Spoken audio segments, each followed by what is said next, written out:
Բարի օր, հանրային ռադիոյի եթերում առանց լողատակի հաղորդաշարի հերթական թողարկումն է, ես Լևոն Սարդարյանն եմ, խոսել եւ խոսելու ենք խնդիրների մասին, որոնք ուզում են կամ պետք է ուզեն։ Հասարակության այսօր իմ զրուցակիցն է հայկական խորհուրդ հասարակական կազմակերպության նախագահ Արեգ Քոչինյանը, բարև ձեզ։ Բարև ձեզ։ Պարոն Քոչինյան, այսօրվա ամենաթարմ լուրով սկսենք ադրբեջանական կողմը ավելի ճիշտ հայտարարեց, որ Հայաստան է ուղարկում բենզինի եւ դիզվառելիքի արդեն հերթական խմբականը փաստորեն կանխատեսումները, որ անցած անգամ տեղի ունեցած դա մեկ անգամյա ակցիա էր, ըստ էության չարդարացան, իրականություն չդարձան։ Հիմա ինչի հետ գործ ունենք մենք։ Եկեք միանգամից մի հատ բան ֆիքսենք, որ ինչ որ տենց բարեգործության մասին չի խոսքը առևտրի մասին է, մենք այդ վառելիքի համար վճարում ենք, այդ առաջինը։ Երկրորդ, էլի կարևոր տեխնիկական դետալ է, թե նախորդ անգամ վրացական կողմը ըստ էության անվճար էր թույլ տվանստի, ես խիստ կասկածում եմ, որ այս անգամ դա տեղի կունենա եւ դա ինքնարժեքի վրա որոշակի ազդեցություն ունենալու է, որտեղ ես արդեն կանխատեսում եմ, որ մարդիկ հեսա բան անելու, բա անցյալ անգամ էժան էր, այս անգամ թանկ է, դա էլ ձեր բենզինը, եկեք ֆիքսենք, որ այնտեղ կա մի հատ կարևոր բաղադրիչ, էլի այդ երկու տեխնիկական հարցերը։ Հիմա գլոբալ հարցին անդրադառնալով տեսեք, նոր տարուն սեղանի շուրջ բոլորը վստահ եմ խմել են խաղաղության կենացը։ Խաղաղ տարի լինի, չգիտեմ, խաղաղության տարի լինի եւ այլն, չէ՞։ Բայց Ժորժ ջան, եկեք մի հատ փորձենք այդ հասկանանք, թե խաղաղությունը ինչ բան է, էլի, այդ խաղաղությունը ինչ որ sense հրեշտակներով եւ արֆաների երաշտությամբ ընթացող ինչ որ գործընթաց չի, դա ամենօրյա աշխատանք է, որը ուղեկցվում է տարբեր նմանատիպ ակցիաներով, փոխադարձ այցելություններով, դիվանագիտական կապերի հաստատմամբ, պայմանագրերով, առևտրաշրջանառությամբ, տնտեսական կապերով եւ այլն։ Հիմա սա դրա բաղադրիչներից մեկն է։ Ձեզ ասեմ ավելին, ինչքան նման գործակները ավելի շատ լինեն, ինչքան դրանք ավելի հաճախակի լինեն, մեթոդաբաններ են, այնքան մենք ավելի ենք հեռանում ուրեմն կոնֆլիկտային իրավիճակից, այնքան ավելի ենք մոտենում խաղաղությանը։ Շատ կարևոր է նաև հակառակ process-ը տեղի ունենա, այսինքն Հայաստանից ապրանքների արտահանում տեղի ունենա Ադրբեջան, ես կարծում եմ մենք ունենք ապրանքատեսակներ, որոնք որ կարող են հետաքրքիր լինել ադրբեջանական շուկայում, ադրբեջանի սպառողների համար, դա գյուղատնտեսական մթերքներն են, դա թեթև արդյունաբերությունն է, Հայաստանում բավականին դիվերսիֆիկացված է իրականում տնտեսությունը, ի տարբերություն մեր գրեթե բոլոր հարևանների։ Փոքր է, բայց դիվերսիֆիկացված է։ Այնպես որ սա շատ նորմալ process է, սա շատ ողջունելի process է։ Բնականաբար մենք Հայաստանում տեսնում ենք ինչ-ինչ խմբեր, ինչ-ինչ ուժեր, որոնք որ փորձում են դեմ ակցիաներ են իրականացնում եւ այլն։ Ես պայմանական մի քանի խմբերի կբաժանեմ այդ դեմ ճամբարը, այսպես ասենք, հա։ Մի խումբը մարդկանց, այդ են մարդիկ, ում համար այս ամեն ինչը դեռ շատ ցավոտ է, ում համար շատ քիչ ժամանակ անց է, շատ օբյեկտիվ է սա, որևէ խնդիր այդ մարդկանց հետ կապված չկա, այսինքն այնտեղ նույնիսկ մենք գիտենք, հա, մարդիկ կան զոհեր են ունեցել իրենց ընտանիքի անդամներ, բարեկամներ, հարազատներ, ընկերներ, ցավը շատ մեծ է եւ շատ բնական է, որ բան է գնում, հա, հերքում է գնում կամ չգիտեմ, ատելություն է ինչ որ գեներացվում, այդ խմբի հետ ընդհանրապես բան չկա, խնդիր չկա, մենք այդ խմբին պետք է աշխատենք, այդ խմբին պետք է փորձենք ներգրավել process-ների մեջ, հարգելով իրենց ցավը, հարգելով իրենց կորուստը եւ այլն եւ այլն։ Կա երկրորդ խումբը, որը որ քաղաքական հայպ է բռնում, ասենց ասենք։ Այդ ճիշտ ոնց որ եղավ եկեղեցու թեմայով, հա, ուրեմն եթե ինչ-ինչ եկեղեցականներ դեմ են իշխանությանը, դրանք լավ եկեղեցականներն են, եթե ինչ-ինչ հոգեվորականներ կողմ են իշխանության, դրանք վատ հոգեվորականներն են։ Այսինքն ամեն ինչը տեղավորվում է բացառապես քաղաքական պայքարի կոնյունկտուրայի մեջ, առանց որևէ սրբության, առանց որևէ սահմանափակման, առանց որևէ կարմիր գծերի, ամեն ինչը քաղաքական կոնյունկտուրայի եւ իրար հարվածելու տրամաբանության մեջ ամբողջությամբ տեղավորվում է։ Սա երկրորդ խումբն է։ Եվ կա երրորդ խումբը, այսպես գիտեք, ինչ որ առումով քսենոֆոբիկ, ինչ որ առումով ապաքաղաքական, որոնք որ շատ ներողություն, ոնց պրոպագանդայի տակ մնացած լինեն։ Այդ անհամատեղելիության մասին խոսակցությունները, արյան թշնամության մասին խոսակցությունները եւ այլն։ Բայց այդ նույն մարդիկ տենց որ նայում ես, գնում են, չգիտեմ, Անտալիայում են հանգստանում, բոտից գլուխ հագնված են թուրքական շորերով եւ այլն եւ այլն։ Այսինքն այդ չգիտեմ, գիտեք, մի հատ sense բան կա, որ ամեն ինչը լինի ձևի մասին, ոչ թե բովանդակության։ Նույն հայ-թուրքական հարաբերությունների մասին մի քիչ ծավալվում եմ, կներեք, բայց ուրեմն այն մարդիկ, ովքեր դեմ են հայ-թուրքական սահմանի բացմանն ու ուղիղ առևտրաշրջանառությանը, բացարձակ խնդիր չեն տեսնում նրա հետ օրինակ համար, որ Հայաստան-Թուրքիա առևտրաշրջանառությունը այս բան արդեն ասում է կես միլիարդ է, առանց բաց սահմանի։ Նորից հասկանում եք ոնց որ ձևն է խնդիրը, ոչ թե բովանդակությունը։ Բայց եթե վստահ եմ հետևել եք Ալիևի ամանորյա ուղերձը, բնականաբար ենթադրում եմ մանրամասն ուսումնասիրել եք, այդտեղ ինչը իմ ուշադրությունը գրավեց, տեսեք, ըստ էության նարատիվները չեն փոխվել, այսինքն արևմտյան Ադրբեջանը այսպես կոչված եզրույթը կա, էլի թեզեր կան որոնց մասին, բայց մի հետաքրքիր հանգամանք կար, որ տպավորություններ, որ Ալիևը փորձում է այդ ամենը ադապտացնել արդեն նոր իրողություններին, այսինքն այսպես մտքում ունենալով, որ մի քիչ եթե հեռու գնա, Վենեսուելայի նախագահի օրինակով կարող է հանկարծ մեկ էլ առավոտյան արթնանա ու տեսնա ինքը արդեն Բաքվում չի, պայմանական եմ ասում։ Այդ տրանսֆորմացիան, որը ես իմ դիտարկմամբ եմ ասում, սիրողական աչքով եմ ասում, դուք տեսել եք թե չէ։ Երկու միաժամանակյա process-ի հետ մենք գործ ունենք։ Մի կողմից դա այն է, որի մասին ես միշտ եմ խոսել, որ Ադրբեջանը միաժամանակ պատրաստվում է ու պատրաստվելու է բոլոր հնարավոր սցենարներին։ Իսկն Ժորժա, մենք տկեք այն կողմից նայենք մեր իրականությանը, մեր մոտ հունիսին ընտրություններ են, երևի թե կարևորագույն ընտրություններ են առաջիկա տասնամյակների ընթացքում։ Բացարձակապես պարզ չի թե ով է հաղթելու ընտրություններում, երևի թե Հայաստանը տարածաշրջանի միակ պետությունն է մնացել, որտեղ պարզ չի թե ընտրություններում ով է հաղթելու, էլի, այդպես նախապես հայտնի չի թե ընտրությունների արդյունքները։ Նույնիսկ մեծ տարածաշրջանը, որ հիմա նայում եմ, այդպես ոնց որ ուրիշ պետություն չկա այս մեծ տարածաշրջանը, որ այդ նույն կարգավիճակում է։ Ու ինքը բացարձակապես չգիտի հիմա հունիսից հետո մենք շարունակում ենք խաղաղություն կառուցել, մենք ոչ պատերազմ, ոչ խաղաղություն ճանապարհով ենք գնում, այսինքն ամեն ինչը տորմուզ ենք անում, արգելակում ենք ամեն ինչը, թե գնում ենք դեպի առճակատման տրամաբանության մեջ, հա, իսկ ինքը այդ հարցի պատասխանը չունի։ Եվ այդ առումով ինչ անում ադրբեջանական կողմը, փորձում է իրեն պատրաստել բոլոր հնարավոր սցենարներին։ Այդ բոլոր հնարավոր սցենարներին պատրաստելը ինքը չի ենթադրում մենակ տանգ առնել։ Ինքը ենթադրում է նաև այդ տանգ առնելու նարատիվը շարունակել, հասկանում եք։ Իրականում ցանկացած պետություն պետք է պատրաստի բոլոր հնարավոր սցենարներին։ Եվ առաջերտին պետք է պատրաստվի հնարավոր ամենավատ սցենարին։ Պետությունը վատ սցենարին պատրաստվելու մասին է։ Ու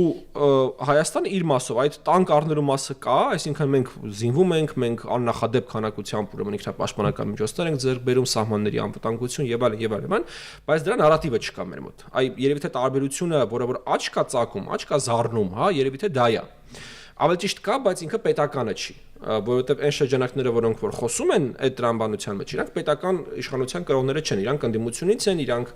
հասարակական շրջանակներից են եւ այլն եւ այլն եւ այլն։ Իդեպ ստեղ է մի հատ հետաքրքիր տարբերություն կա, էլի, օրինակ մենք անդադ այդ փաստը մատնանշում ենք, ասում ենք, որ բայց մեր մոտ իշխանությունը չի, չէ՞, տենց բաներ ասում, ընդդիմությունն է ասում, հասարակական կազմակերպություններն են ասում, հասկանում եք, Ադրբեջանում այդ ամեն ինչը չկա։ Հայաստանի ուժը այսպես տարբեր շոշափուկներով, տարբեր ձեռքերով է արտահայտված։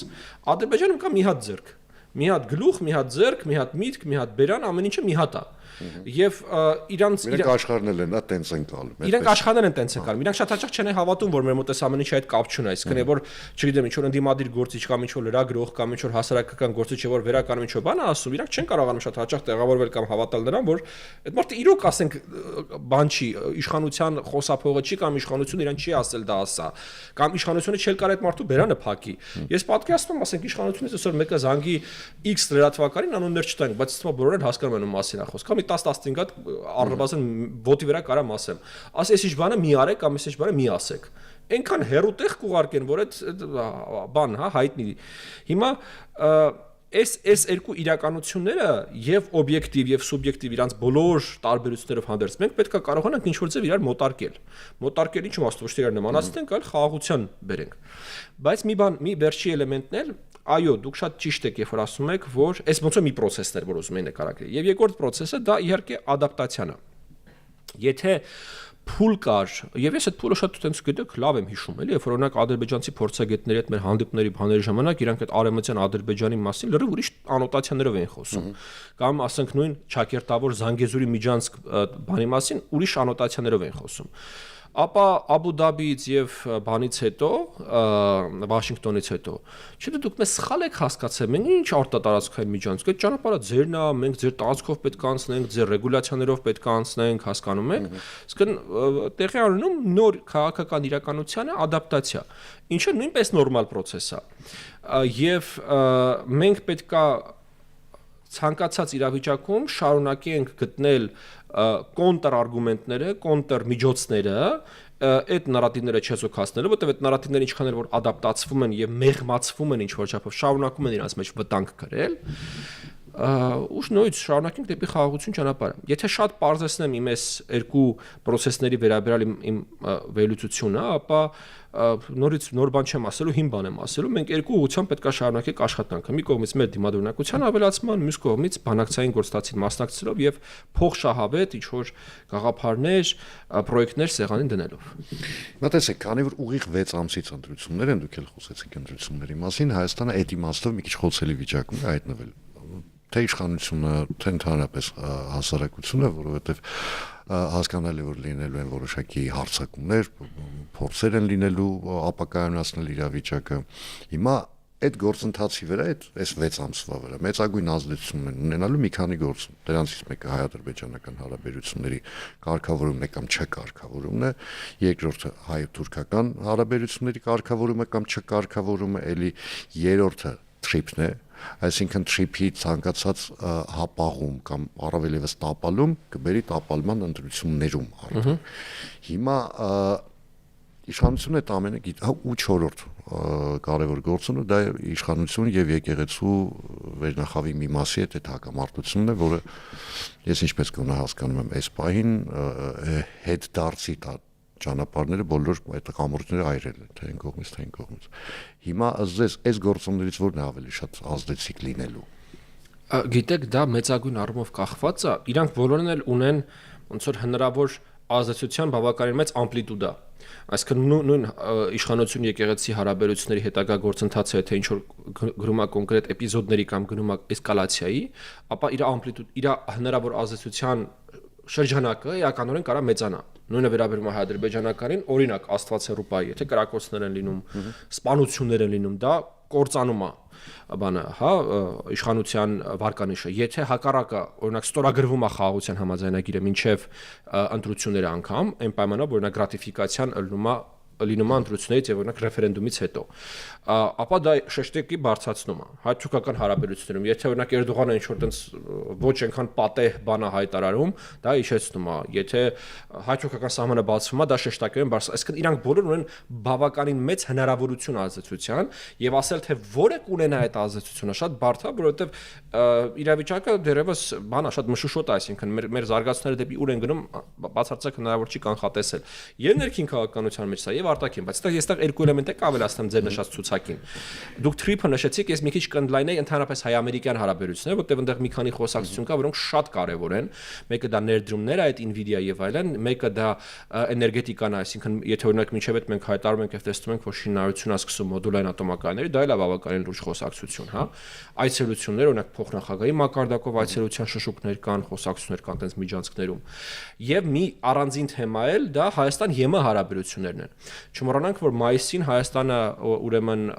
իր պատմության մեջ ամենամեծ միջազգային համաժողովն է հյուրընկալելու։ Համեմատության համար մեր նախորդ ամենամեծ միջոցառումը եղել է ըստ էության ֆրանկոֆոնիան, որտեղ եթե ես ճիշտ եմ հիշում 10 քանի երկրի ղեկավար է եղել, ստեղ մոտապես 50 երկրի ղեկավար է լինելու։ Այդ էլ մենակ ղեկավարներն ենք ասում, հա։ Այսինքն դա ահռելի մի միջոցառում ալնելու եւ դա Հայաստան-ԵՄ հարաբերությունների տրամաբանության մեջ է բավականին էական, այսպես ասենք, զարգացում լինելու ու դա նույնպես իր ազդեցությունն ունենալու։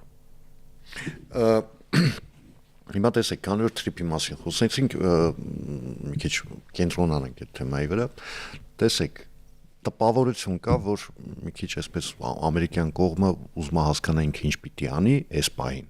որ միջև վերջ չեն որոշել, կոպիտ ասած, արդեն որոշումը կայացված է թվում է, թե բայց միջև վերջ չենք որոշել, ելի մի հատ հասկանանք, այս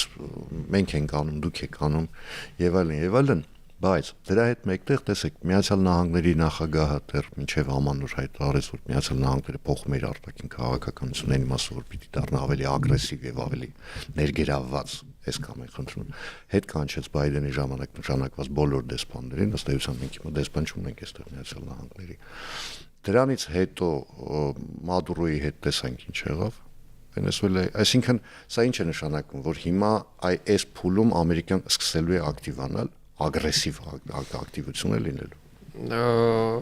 Ես կարծում եմ տարբեր տարածաշրջաններում այդ քաղաքականությունները շատ տարբեր են եւ մեր տարածաշրջանը այսպես ավելի շատ կոմունիկացիաների եւ տնտեսական համագործակցության առումով Միացյալ Նահանգներին հետաքրքիր եւ դեպի Կենտրոնական Ասիա ելքի տրամաբանությամբ Միացյալ Նահանգները հետաքրքիր են, պես որ այստեղ խոշոր խաղի փոփոխություններ ես չեմ կանխատեսում։ Ինչ վերաբերում է թրիփին, այսպես մի քանի ես կարծում եմ հարց կա, որոնց պատասխանը կամ գտնվել է արդեն կամ գտնման փուլում է։ Առաջին հարցը դա մաքսային անձնագրային վերահսկողության հարցն է, որը ես այսպայությամբ բացառում եմ, որ լինի որևէ կերպ ոչ հայաստանյան, իսկ դա լինելու է Հայաստանի Հանրապետության կողմից իրականացվող գործառույթ։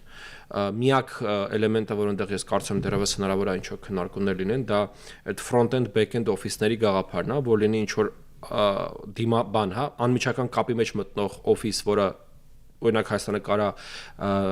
մասնավոր կազմակերպություն բարձի արտասահմանցիներով, որպեսի այդ կոմունիկացիան կազմակերպի եւ հետեւի օֆիս, որը որ փաստաթղթերի ամբողջ ուրեմն վերիֆիկացիանում ստուգումն է անում, դա լինելու է բնականաբար արդեն պետական ծառայություն։ Միակ օրինակ ինչ որ տենց էլեմենտը, որտեղ դեռևս կարող են խոսակցել, սա այն պատկերացնում, բայց այն որ այնտեղ լինելու է սահման, լինելու է մաքսային անձնագրային վերահսկողություն, դա ինչքանով որ ես եմ հասկանում, քննարկման առարկա չէ։ Երկրորդ խոսակցությունը դա այն հողը, որի վրա որ անցնում է կոմունիկացիան, պատկանելու է Հայաստանի Հանրապետությանը, լինելու է դրա ինքնիշխանության, սուվերենության եւ այլ այդ բոլոր այդ բառերի ներքո, դա նույնպես քննարկման առարկա չէ։ Այդ հողը ես ինչքան հասկանում կարա տրվի վարձակալության։ Ինչ որ ժամկետով, որպեսզի դրա վրա կառուցվի այն կոմունիկացիան, որը որ պետքա կառուցվի։ Եվ կա երրորդ ուրեմն հարցը, այդ կոմունիկացիան, որը որ պետքա կառուցվի, ինքը ումն է։ Օրինակի համար երկաթգիծը նմանությամբ մեր մնացած երկաթգծերի կոնցեսիայի տակ է, հա, այսինքն ինքը Հայաստանինն է, բայց իր կառավարիչ կա։ Ես ենթադրում եմ, որ մոտավորապես նույն կարգավորումը լինելու է թրիփի վերաբերյալ, այսինքն լինելու է ուրեմն Հայաստանին պատկանող երկաթգիծ, որի կառավարումը հանձնված է լինելու ինչ-որ մի հատ ընկերության։ Հիմա չգիտեմ, դրա համար առանձին ընկերություն կստեղծվի, օրինակ, թե ոնց կլինի, դա ինձ թվում է դեռևս բանակցություններով պարզ կդառնա։ Եվ վերջապես վերջին հարցը օպերատորի հարցը, այսինքն բացի հողից, բացի բուն կոմունիկացիայից կա նաև օպերատորի հարց։ Օպերատորները տարբեր են։ Մի օպերատորը օրինակ maintenance, այդ շահագործումն է իրականացնում, հա, վերանորոգումներ եւ այլն։ Երկրորդ օպերատորը անվտանգությունն է ապահովում, երրորդ օպերատորը կառավարումն է իրականացնում, որ գնացքը երբ է դուրս գալիս, երբ է մտնում։ Սրանք ընկերություններ պետք է լինեն, որոնք նույնպես այսպես մասնավոր ընկերություններ, որոնք այդ իրենց օպերատորական դերը իրականացնել են։ Հիմա սա կարելի հայկական, սա կարելի միջազգային, սա կարելի նոր ստեղծված ընկերություն։ Այս հարցերն են իմ ընկալմամբ, որոնք քննարկվում են։ Այս հարցերի մեջ հենվելով պաշտոնական հաղորդագրությունների վրա, որ վարչապետը հայտարարեց, որ ստեղծվելու է հայ-ամերիկյան թրիփ ընկերություն, ստեղծվելու է Հայաստանում, դա բավականին կարևոր արձանագրում է, այսինքն այս ենթակառու, ես ինչքան հասկանում, թրիփ ընկերությունը վերաբերվելու է ենթակառուցվածքի սեփականությանը, հա։ Իրականում իմ կանխատեսմամբ հնարավոր է առաջիկա 2 ամիսներին այս բանակցությունները ավարտել եւ սկսել արդեն բուն շինարարությունը։ Հիմա տեսեք, կոմունիկացիաների թեման շարունակելով ամանորից առաջ դեռևս վարչապետ Փաշինյանը հետո որ գնաց Մոսկվա, դրանից հետո ասեց որ բանակցել է այդ թեմայով խոսք վերաբերում է Ղազախիջևան, Ախուրիկ, Կարս այդ հատվածին, ըստ էության տպավորություններ, որ Հայաստանի իշխանությունները Ռուսաստանին այդպես բարեկամաբար ասեցին, գիտեք ինչ կա, դուք այստեղ մի խաղացեք։ Եթե ուզում եք խաղալ, գնացեք մի քիչ ավելի հյուսիս խաղացեք, այնտեղ խաղալու լավ տեղ կա։ Դրում կարող եք մասնակցել, կառուցել եւ այլն, բայց միաժամանակ ինքը շատ նման էր մարտահրավերի, ինչու, որովհետեւ Ռուսաստանի այդ RŽD-ն ինքը բավական լուրջ ֆինանսական խնդիրներ ունի, ես գիտեմ, այնտեղ միլիարդավոր դոլարների կորուստներ են արձանագրվել եւ հիմա ամեն տարի պետությունը, եթե չեմ սխալվում, 2 միլիարդ դոլարի չափով դոտացիա է տալիս, ուղղակի որ այդ անցքը կարողանան լցնել։ Եվ դա գնահատվեց որպես Ռուսաստանին ըստ էության խաղից դուրս թողելու քայլ։ Դուք այդպես եք ընկալում, թե չէ։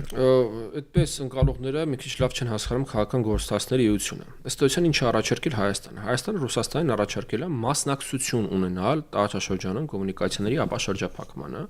Ընդ որում ես մի բան ասեմ, այդ հյուսիսային ճանապարհը այնտեղ եթե մի կտորել է կառուցվում, ինքը դառնում է Կարս, Գյումրի, Վանաձոր, Իջևան, Ղազախ ճանապարհ։ Ինքը հնարավոր ամենակարճ ճանապարհն է Թուրքիայից Ադրբեջան։ Ինքը 100 կիլոմետրից ավելի կարճ է Թրիփից, եւ ինքը 100 կիլոմետրից ավելի կարճ է վրացական երկաթգծային ճանապարհից։ Այսինքն ինքն Զալատոյ Սիչենիա, այդ ամենակարճ հնարավոր արևելք-արևմուտք կապն է Թուրքիա-Ադրբեջան պարագծի մեջ։ Այդ մեկ եւ երկրորդը ինքն է ամենաանվտանգ ճանապարհն է, որովհետեւ օրինակ եթե Թրիփը անցնում է հայերենական սահմանով եւ ադրբեջանայերենական սահմանով հարյուրավոր կիլոմետրեր, վրացական երկաթգիծ անցնում է բավականին մոտ ռուս-վրացական շփման գծից, այդ օկուպացիոն գծից, սա բոլորից հեռու է, ինքը հանգիստ ճանապարհ է, իր ռելիեֆն էլ է շատ ավելի լավ, քան մնացածին, այսինքն ինքը իմ կարծիքով ապագան այդ տնտեսական հարաբերությունների ապագան իրականում հյուսիսով անցնելու հարավը դա քաղաքական պրոյեկտ ավելի շատ։ Հիմա Հայաստանը առաջարկել է Ռուսաստանին ընդհանրապես մի քանի փոքր ներդրում անել, մի ներդրումը վերաբերվում է Կարս Գյումրի, որը 10 կիլոմետրից էլ պակաս է, եթե ես ճիշտ եմ հիշում։ Երաս Սարդարակը ընդհանրապես 4-5 կիլոմետր է։ Այնտեղ միակ լուրջ կտորը դա Ղազախ Իջևանն է, որ եթե մեր ուրեմն նախնական տվյալները ճիշտ են, մոտապես 30 կիլոմետր կառուցելու հարց կա եւ 60 կիլոմետր վերանորոգելու հարց կա։ Սրանք ինչ որ տենց ահռելի ծախսեր չեն եւ Հայաստանը ստորության առաջարկել է սա որ անի Ռուսաստանը ու մասնակցի տարածաշրջանում կոմունիկացիաների բացմանը, որտեղ Թրիփի հայտարարումից հետո Ռուսաստանում չափավոր մեր գործընկերներից մենք լսում ենք այն հայտարարությունը, որ դա մի բան է մենք անենք։ Օրինակ, չգիտեմ, նկատել եք թե չէ, Ռուսաստանում երկու ոնց որ իրար հետ մրցակցող մոտեցում կա Հայաստանին, հա, մեկը դա Հայաստանին պատժենք, սխմենք, սատկացնենք, ոտի տակ տանք, մյուս մոտեցումը դա մի բան է մենք փորձենք անենք հայերի հետ։ Պայմանական էս երկրորդ հավը շատ Միշուստին եւ փոխվարչապետ Օվերչուկ մոտեցումն են, առաջինը ԱԳՆ բան այդ մոտեցումն է։ Հիմա սա առաջարկն է ըստեյության այս երկրորդ մոտեցման ներկայացուցիչ, որ Ժորժան եկեք էսը դուք արեք։ Հիմա դրանց զուգահեռ նաև Հայաստանը ինչ ասում է, քանի որ սա մեզ համար ռազմավարական կարևորության պրոյեկտ է, ավելին ինքը մեր ապագան է ըստեյության, եթե դուք դա չանեք, հարգելի գործընկերներ, դա կանենք մենք։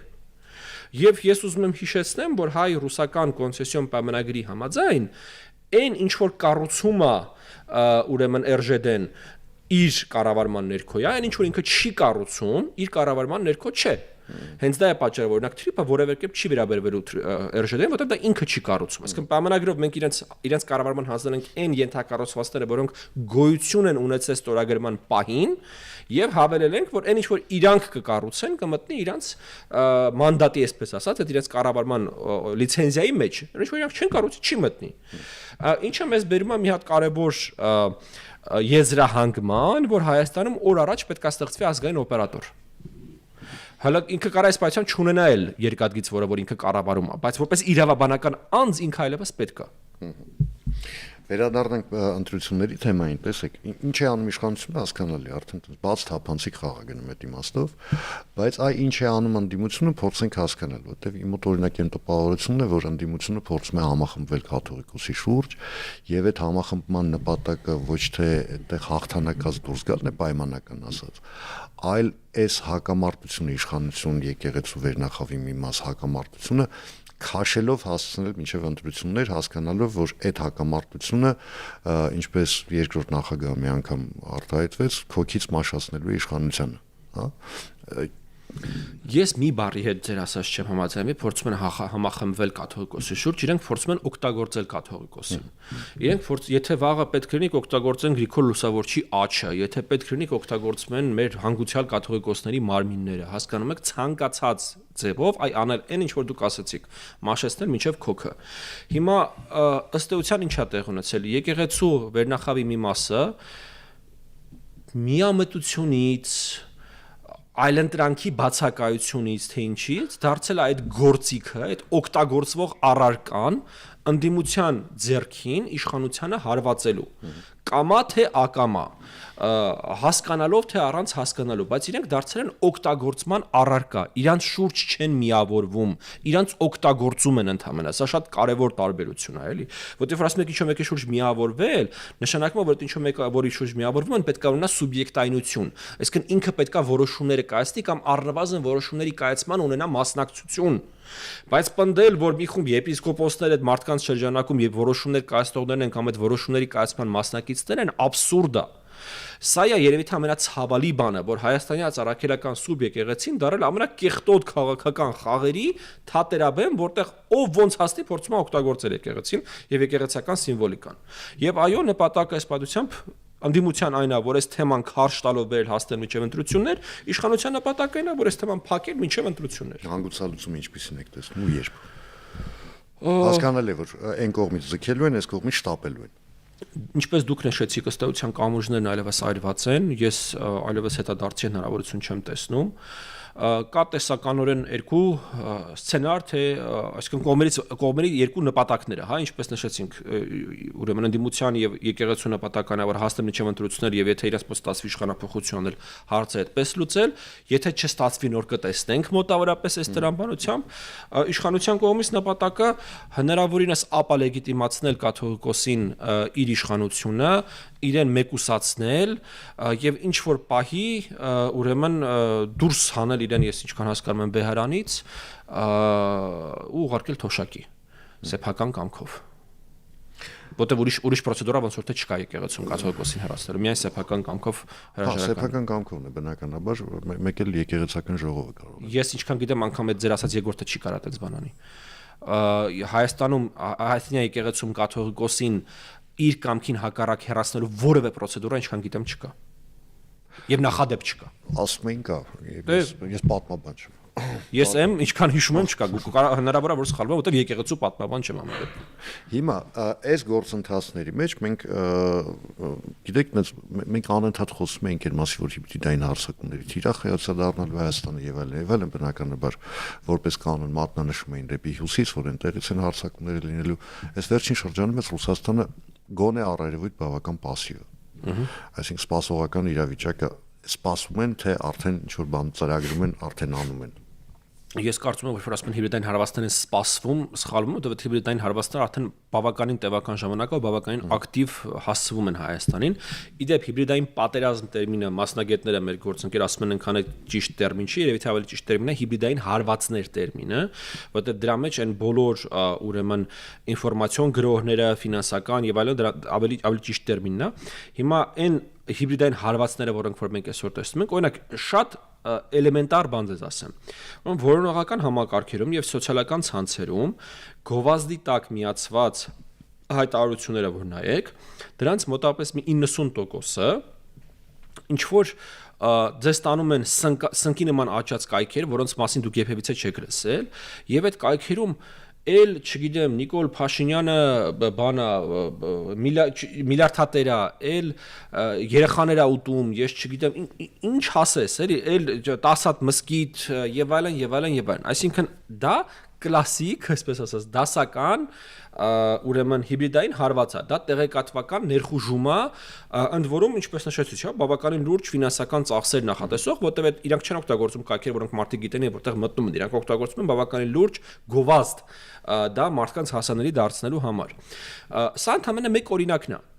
Ես կարծում եմ մենք շատ լուրջ խնդիր ունենք ուսումնասիրելու նախադեպերը, թե մյուս հանրապետություններում ինչպես է դա տեղի ունեցել, ամենավերջին փորձը երևի թե ինչ-որ առումով Մոլդովայինն է, որովհետև իրանց մոտ է վերջերս տեղի ունեցել ընտրություններ եւ ռուսական որոշակի ակտիվ, այսպես ներգրավվածություն է եղել, բայց օրինակ է նաեւ Ուկրաինան եւ այլն եւ այլն։ Շատ կարեւոր է մենք այդ փորձը ուսումնասիրենք եւ փորձենք մեզ հնարավորինս պատրաստել հակազդեցության հակագրոհների։ Մի էլեմենտ կա, որը որ ես կարծում իդեպ զարմանալի հանգստություն եւ զարմանալի ինքնավստահություն եմ ես տեսնում իշխանության ներկայացուցիչների մոտ, տենց չգիտեմ ինչի վրա են այդքան վստահ։ Ավելի ճիշտ գիտեմ ինչի վրա են վստահ։ Իրանց հույսը հայ ժողովրդի հավաքական իմաստությունն է, որտեղ ժողովուրդը ամեն ինչ կհասկանա, ամեն ինչ կտեսնի, կհասկանա, որ իրան 1000 կներեք այս բարեմար փորձում են քյոլեն եւ չի տրվի դրան, հա։ Բայց այդտեղ իմ մոտ մի հատ հարց է առաջանում, էլի, պարոն Սարդարյան, եթե մեր հույսը հայ ժողովրդի հավաքական իմաստությունն է, այսքան նախարարություն, այսքան գերատեսչություն, այսքան գործակալություն, ինչ ենք պահում։